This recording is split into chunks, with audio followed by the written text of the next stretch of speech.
Hello everyone, welcome to spark up classes. This is Suman Yadav. NEET UG का form out है जैसा कि आप सब लोग जानते हो, और एक बार रिमाइंड में आपको करा दूं कि 8 मार्च लास्ट डेट है, तो समय पे फॉर्म भर देना।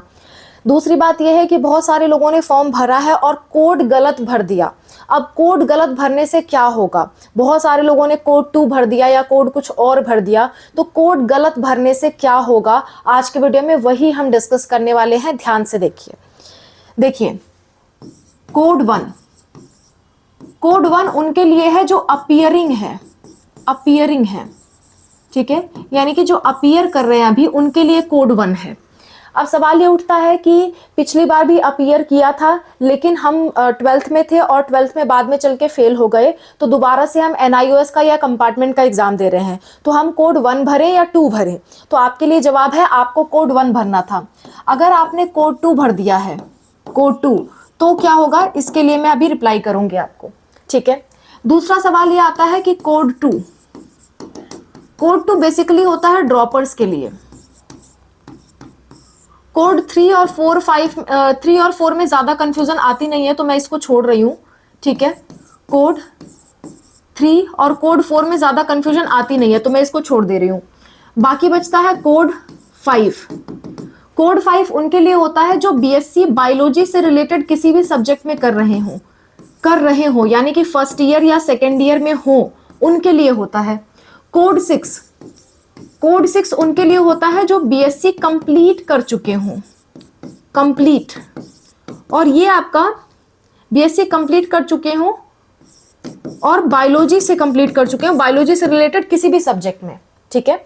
बायोलॉजी से रिलेटेड किसी भी सब्जेक्ट में उनका किसी भी ईयर में बायोलॉजी रहा है, तो वो कोड 6 के अंतर्गत आते हैं, ठीक है। तो सवाल ये उठता है कि अगर हमने कोड गलत भर दिया तो क्या होगा?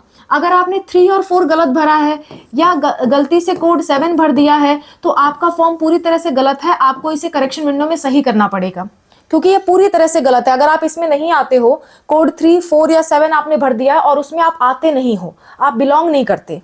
कोड 7 होता है फॉरेन स्टूडेंट्स के लिए, जो कि मतलब फॉरेन नेशनल है, NRI है, उनके लिए होता है। तो कोड 7 अगर किसी ने गलती से भर दिया, वो नहीं है फॉरेन स्टूडेंट, तो आपको जाहिर सी बात है उसे सही करना पड़ेगा करेक्शन विंडो में, वरना नहीं काम चलेगा। कोड 3 और 4 भी होता है स्पेशल स्टूडेंट्स के लिए, जिनके पास स्पेशल कोटास हैं केरला कर्नाटका से रिलेटेड, PUC स्टूडेंट्स के लिए, तो वो बात की बात है। मैंने एक कोड पे वीडियो बनाई हुई है कि कौन सा कोड किसे भरना होता है, इस वीडियो में भी मैं आपको बता ही रही हूँ। तो 3 और 4 में गलती कर दी है तो भी आपका कोई चारा नहीं है, आपको करेक्शन विंडो में सही करना ही पड़ेगा, ठीक। अच्छा, करेक्शन विंडो में अगर आप नहीं सही कर पाते हो या कोई दिक्कत आती है, तो आप हमसे भी संपर्क कर सकते हो। ये हमारा फोन नंबर है 6393798060। ये हमारा व्हाट्सएप नंबर है, इस पे आप व्हाट्सएप पे मैसेज करिएगा, हम आपको QR कोड भेजेंगे। कोई आपको डाउट है तो 200 पेमेंट करके आप हमसे सॉल्व करा सकते हो। करेक्शन करवाना है तो डिपेंड ऑन कि आपकी क्या क्या गलती है, उसके बेसिस पे हम करेक्शन के चार्जेस आपसे लेंगे और आपका करेक्शन कर देंगे। Okay, next. अब बात ये आती है कि अगर अपीयरिंग वाले स्टूडेंट ने कोड 2 भर दिया है तो क्या होगा? आपको कोई विशेष समस्या नहीं होगी, लेकिन बेटर है कि आप करेक्शन विंडो में उसे सही कर दो। पर नहीं भी करते हो तो कोई विशेष समस्या आपके सामने नहीं आएगी, ठीक है। दूसरा, ड्रॉपर अगर आप हो और आपने गलती से कोड 5 या कोड 6 भर दिया है, तो आपके सामने भी कोई खास समस्या नहीं आएगी। आप बेफिक्र होकर एग्जाम दे सकते हो, ये कोड्स भरने से कोई खास समस्या नहीं आती है। फिर भी मैं आपको यही राय दूंगी कि जो भी कोई चीज गलती की है उसे करेक्शन विंडो में जरूर सही करें, पर इससे कोई खास समस्या नहीं आती है। नेक्स्ट, अगर BSc बायोलॉजी के स्टूडेंट नहीं रहे हो, आप रहे हो BA के स्टूडेंट या कोई अदर स्टूडेंट रहे हो, इसमें भी सेम चीज कहूंगी, BA BCom ये सब के स्टूडेंट रहे हो, और आपने कोड 6 या 5 भरा है, तो आपने गलती की है, उसको सही करने की जरूरत है। आपको कोड 2 भरने की जरूरत है। DMLT, D फार्मा है ना, डिप्लोमा के कोई कोर्सेज हो गए, ITI के कोर्स हो गए, IIT के कोर्सेज हो गए, BTech हो गया, BA हो गया, ये सारे कोर्सेज के लिए हमेशा कोड 2 जाता है। अगर इसके अलावा आपने कुछ भी भरा है तो आपको सही करने की जरूरत है। Okay, next. अगर कोई ऐसा स्टूडेंट है जिसका BSc कंप्लीट था फिर भी उसने कोड 2 भर दिया है, तो ऐसे स्टूडेंट के सामने एक प्रॉब्लम आएगी, जिसका BSc कंप्लीट था लेकिन उसने क्या कर दिया है, कोड 2 भर दिया है। कोड 2 भर दिया है, तो उनके सामने सिर्फ एक चीज की समस्या आएगी कि कोड 2 भरने पे आपको 12th पास माना जाता है, और आपका जब एडमिशन होता है तो 12th की ही टीसी लगती है, 12th की टीसी लगती है। और जब आप कोड कोड कोड 5 या 6 भरते हो, 5 या 6 भरते हो, तो 12th के टीसी पे बहुत ज्यादा फोकस नहीं किया जाता। आपकी टीसी अगर आप नहीं निकलवा पाते हो 12th क्लास से, तो भी आपकी बीएससी वगैरह की टीसी एक्सेप्टेड होती हैं। लेकिन जब आप कोड 2 भरते हो, कोड 2, तो आपसे 12th की ही टीसी मांगी जाती है। ये एक मेजर डिफरेंस होता है कोड 2 और 5-6 में। इसीलिए जो भी स्टूडेंट्स गलती से कोड 5-6 भर चुके हैं, उन्हें 2 भरना था, तो वो अपनी चीज को करेक्ट करें। इसलिए वो स्टूडेंट जिन्हें कोड 5 या 6 भरना था और उन्होंने 2 भर दिया है, तो वो रेडी हो जाएं, या तो अपनी 12th की टीसी कहीं से अरेंज करवाएं या फिर करेक्शन विंडो में उस चीज को सही करें। तो कोड 2 की जगह अगर आपने 5-6 भरा है तो आपके सामने विशेष समस्या नहीं है, लेकिन 5-6 की जगह अगर आपने 2 भरा है तो आपको करेक्शन की जरूरत है, करेक्शन की बहुत ज्यादा जरूरत है।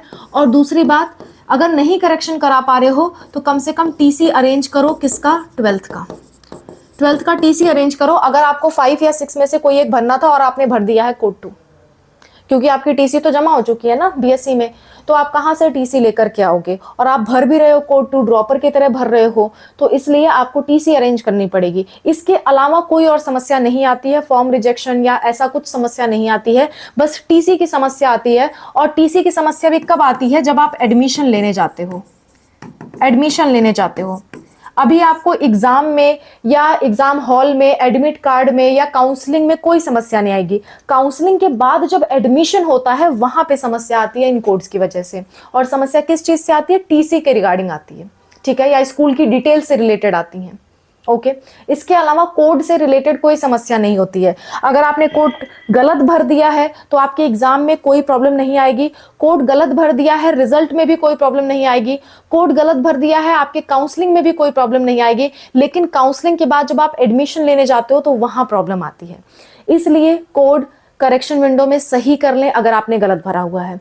सब कुछ ठीक ठाक है, आपने छोटी छोटी माइनर मिस्टेक्स की हैं तो इग्नोरेबल है। जैसे कि कोड 2 भरना था, आपने 5-6 भर दिया है, इग्नोरेबल है, कोई बात नहीं। कोड 5-6 भरना था, आपने 2 भर दिया है, तो किसी तरह 12th की टीसी अरेंज कर लो, बाकी कोई दिक्कत की बात नहीं है।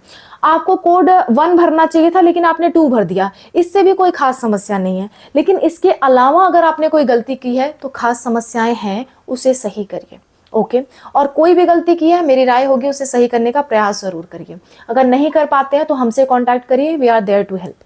नेक्स्ट बात ये कि अगर आप हमसे काउंसलिंग करवाना चाहते हो और हमारे काउंसलिंग के चार्जेस और वेबसाइट पे कितने चार्जेस लगते हैं ये जानना चाहते हो, तो कमेंट जरूर करिएगा काउंसलिंग चार्जेस इन डिटेल, तो हम उस पर डिटेल वीडियो बहुत जल्द बना देंगे। ओके, नेक्स्ट बात ये कि अगर आप हमसे फॉर्म भराना चाहते हो, फॉर्म की बहुत लास्ट डेट बहुत क्लोज है, तो समय पे फॉर्म भर दीजिए, इससे ज़्यादा डिले मत करिए। अगर आप हमसे फॉर्म भरवाना चाहते हो तो ये हमारा फ़ोन नंबर है 6393798060। आप इस पे व्हाट्सएप पे मैसेज करिए और लिखिए कि हमें नीट का फॉर्म भरवाना है, हम आपको QR कोड भेजेंगे। 1500 का पेमेंट करके आप हमसे फॉर्म भरवा सकते हो। कोई डाउट है तो 200 का पेमेंट करके आप हमसे डाउट पूछ सकते हो। Okay, so that's all about the video. I hope this video is helpful for you. Thank you so much for watching. Wish you all the best for whatever you're going to do. Bye. Take care.